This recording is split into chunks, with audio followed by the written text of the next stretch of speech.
Temos o nosso Bastidores trazendo detalhes da votação de ontem, da votação do projeto de lei antifacção. Foi aprovado pela Câmara dos Deputados e agora segue para a sanção do presidente Lula. Os deputados reverteram a maior parte das alterações que os senadores fizeram nesse texto, recompondo substancialmente o teor original da proposta aprovada pelos deputados. Para repercutir a aprovação desse projeto de lei, a gente conversa com uma personagem central nessa história, o deputado federal Guilherme Derrite, do PP de São Paulo, que foi o relator do PL na Câmara dos Deputados.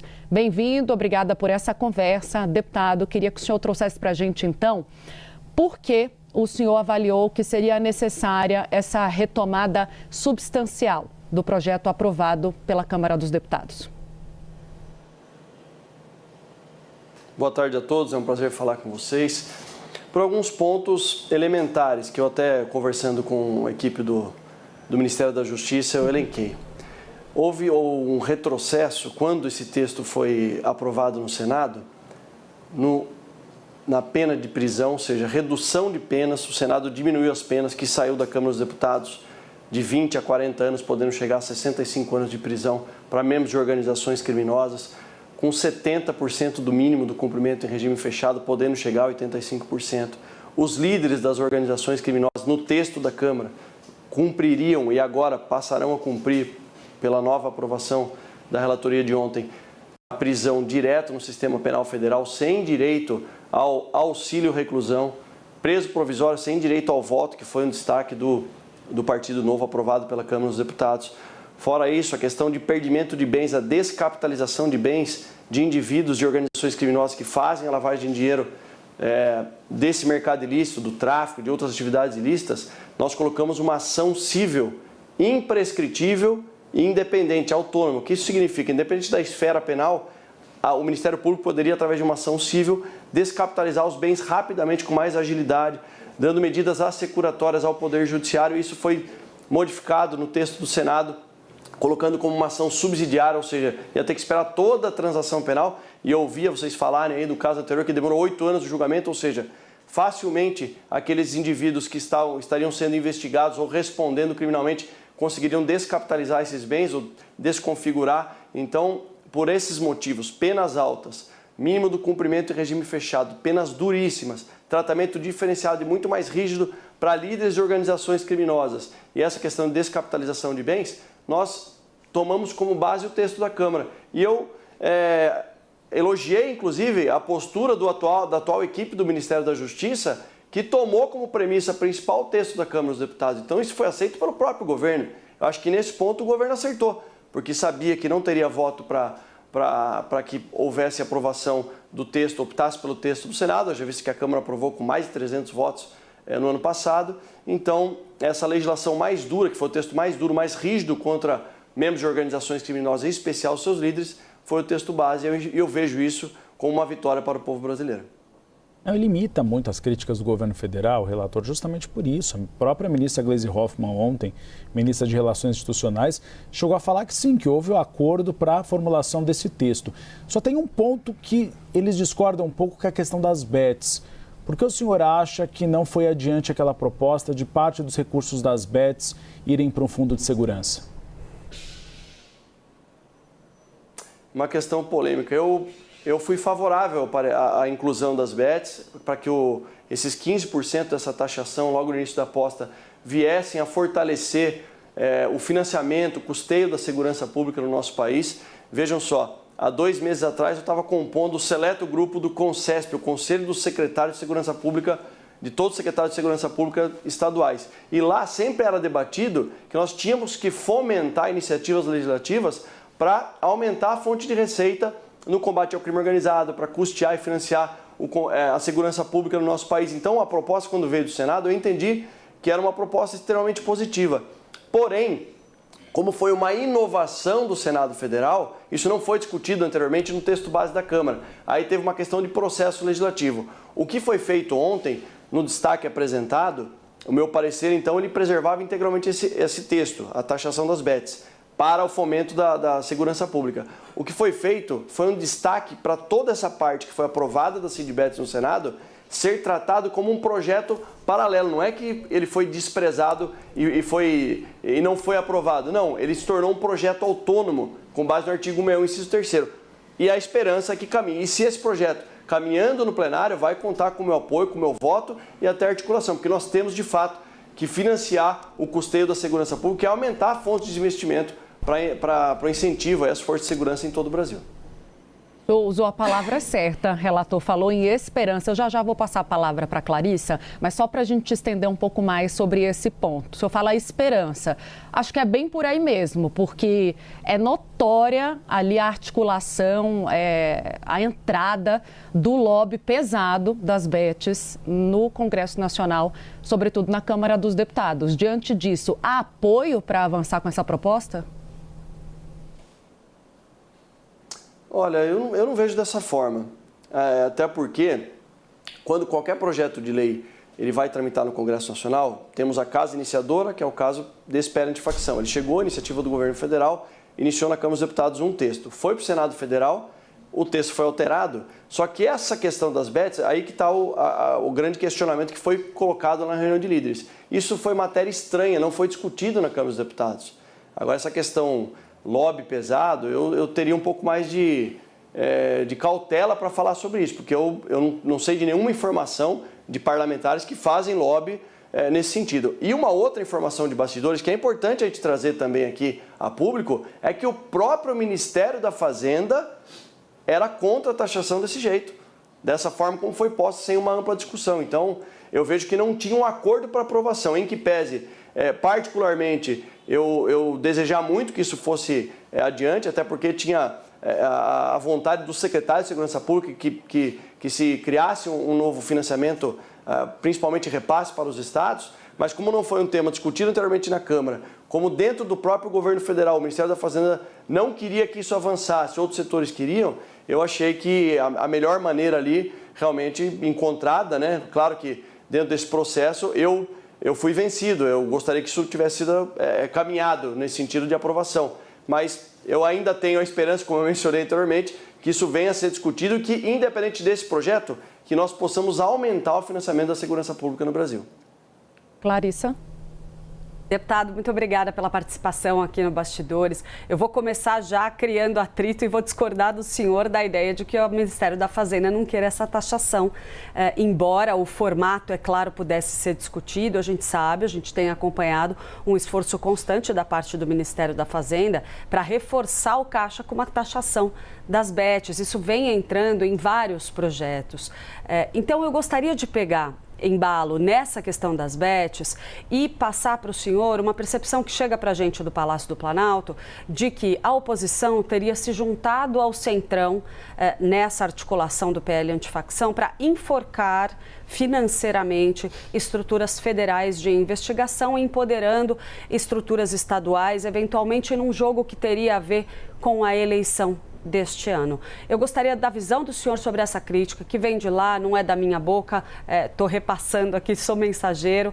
E também, é claro, esse olhar de que haveria, na forma como o PL antifacção foi conduzido, um esforço para, de fato, enfraquecer, por exemplo, a Polícia Federal, algo que foi amplamente discutido ao longo da tramitação.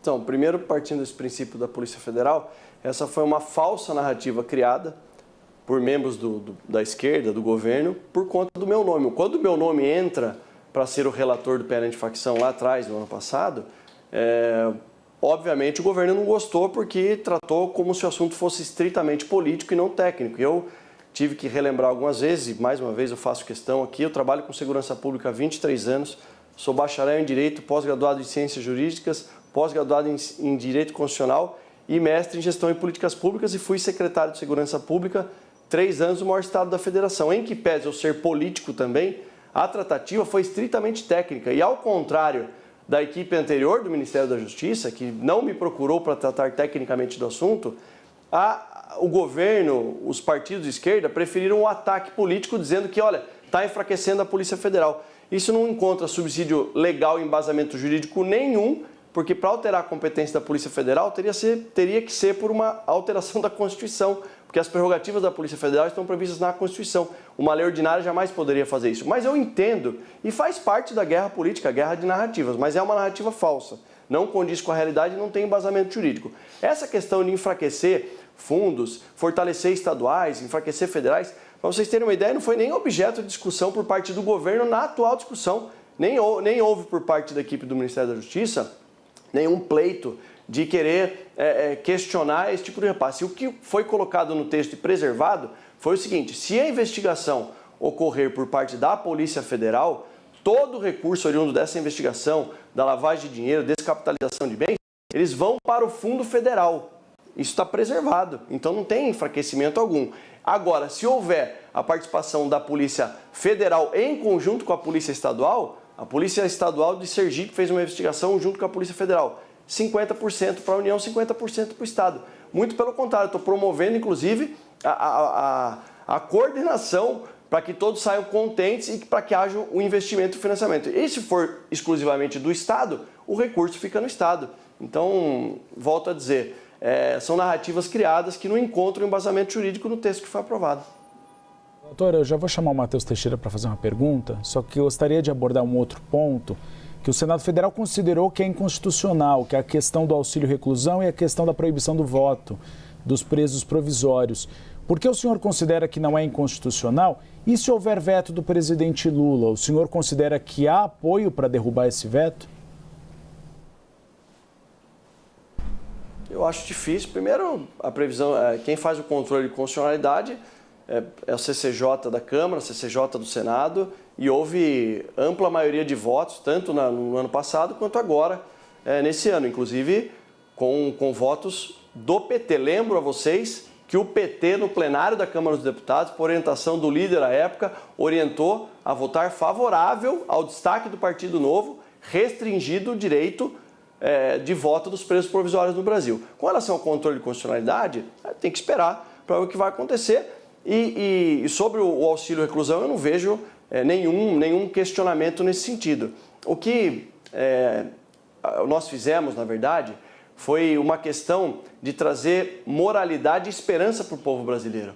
Eu não conheço alguém que ache viável, que ache normal uma pessoa que está à margem da sociedade, cometeu um crime, que está preso, possa decidir o futuro do país através do voto. Com relação ao auxílio-reclusão, nós estamos falando, cerceando o direito do auxílio-reclusão para os líderes de organizações criminosas que vão cumprir pena direta no sistema penal federal. Não é justo que a população pague um auxílio-reclusão que passa de R$ 1.800, ou seja, paga mais do que o salário mínimo para um trabalhador, do que é o valor pago recebido por um trabalhador que trabalha 30 dias no mês, para um indivíduo que é líder de organização criminosa. É mais uma questão de moralidade do que uma questão estritamente técnica constitucional. Agora, se o presidente da República optar por derrubar esse veto, por vetar, desculpa, esses trechos do projeto, eu tenho certeza absoluta que o Congresso Nacional vai ter maioria para derrubar o veto.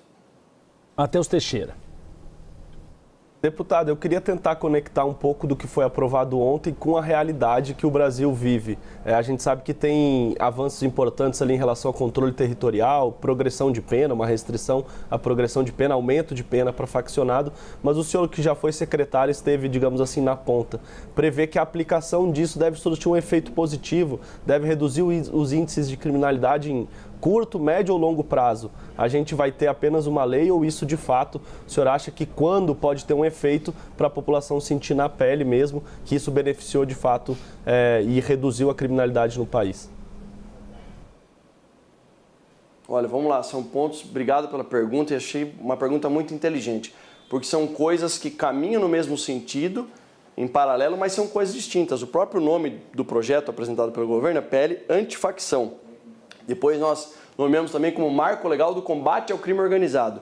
No Brasil, existe uma estrutura hierarquizada em muitas organizações criminosas que usam um mercado ilícito de drogas, de domínio territorial, explosão de caixas eletrônicos, de novo cangaço, de domínio de cidades. São crimes praticados, é um crime que do mundo real para o mundo jurídico. São crimes que são praticados por organizações criminosas e que não tinha nenhuma previsão legal, não era um fato típico antijurídico previsto na nossa legislação. O que nós fizemos foi pegar da realidade os tipos penais praticados por essas organizações criminosas, em especial domínio territorial, como acontece no Rio de Janeiro, que hoje tem exploração de atividade econômica, como internet, distribuição de gás, de energia e outros fatores, para trazer dentro de uma legislação que pudesse dar guarida e punir adequadamente o uso de barricadas, enfim. Nesse contexto, nós vamos ter uma entrega, e tivemos uma entrega importante, antifacção, marco legal do combate ao crime organizado, para punir adequadamente os membros de organizações criminosas que pratiquem esses fatos típicos, esses tipos penais previstos nessa nova legislação. Agora, a questão da criminalidade comum é um outro aspecto. Isso não foi objeto tratado especificamente nesse texto. O que nós temos que fazer é pegar algumas regras que foram aplicadas nesse marco legal do combate ao crime organizado, nesse PL antifacção, e também incluí-las num futuro próximo e urgente aos crimes comuns. Como, por exemplo, em São Paulo, aproveitando a experiência como secretário de Segurança Pública, nós chegamos a prender 30 vezes o mesmo indivíduo por crime de celular. E por que existe essa porta giratória do sistema prisional? Porque a polícia prende, daí tem o advento da audiência de custódia, lamentavelmente criado no Brasil há 10 anos atrás por uma resolução do CNJ. Você tem uma série de benefícios que são concedidos aos criminosos que praticam esses delitos. E a polícia fica fazendo um retrabalho. Então, alguns aspectos, como por exemplo, o mínimo do cumprimento de pena em regime fechado, como regras de progressão de regime muito mais rígidas, como critérios mais objetivos para a conversão da prisão preventiva durante a audiência de custódia. Eu acho que são coisas que podem ser adaptadas a outros crimes. Aí sim a gente pode afirmar com certeza que o mesmo endurecimento para membros de organizações criminosas previsto nessa legislação, aplicados a crimes comuns, vão melhorar e muito a vida do brasileiro com mais segurança pública. A gente precisa encerrar, deputado. Obrigada pelo seu tempo, mas antes, trazendo aqui uma informação de bastidor. O jornal chama Bastidores CNN. O senhor esteve hoje com o ex-presidente Jair Bolsonaro, na companhia do pré-candidato ao Planalto, Flávio Bolsonaro. O ex-presidente garantiu que o senhor será o candidato dele ao Senado, com consequente apoio e palanque, é claro, do governador de São Paulo, Tarcísio de Freitas. Isso foi uma coisa que foi discutida. O senador Flávio Bolsonaro tornou público na coletiva.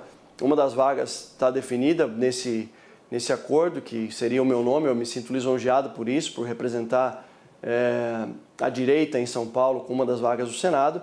E existe ainda uma dúvida da segunda vaga que está sendo construída entre o senador Flávio, entre o presidente Bolsonaro, o governador Tarcísio de Freitas, o próprio Eduardo Bolsonaro está participando ativamente desse processo. Eu fico feliz por ter o meu nome aí cravado pelo próprio presidente, pelo senador Flávio e pelo governador Tarcísio de Freitas. Acho que é uma eleição muito importante para nós.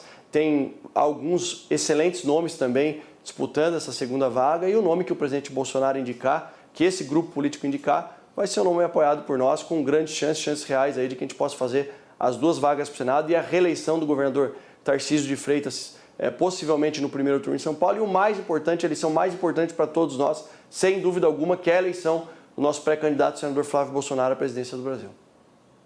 Nós conversamos com o deputado federal Guilherme Derrite, relator do PL antifacção na Câmara dos Deputados, agora chancelado candidato ao Senado Federal. Muito obrigado pela entrevista, deputado, e espaço aberto sempre aqui no nosso Bastidores CNN. Eu que agradeço. Um abraço a todos. Obrigada.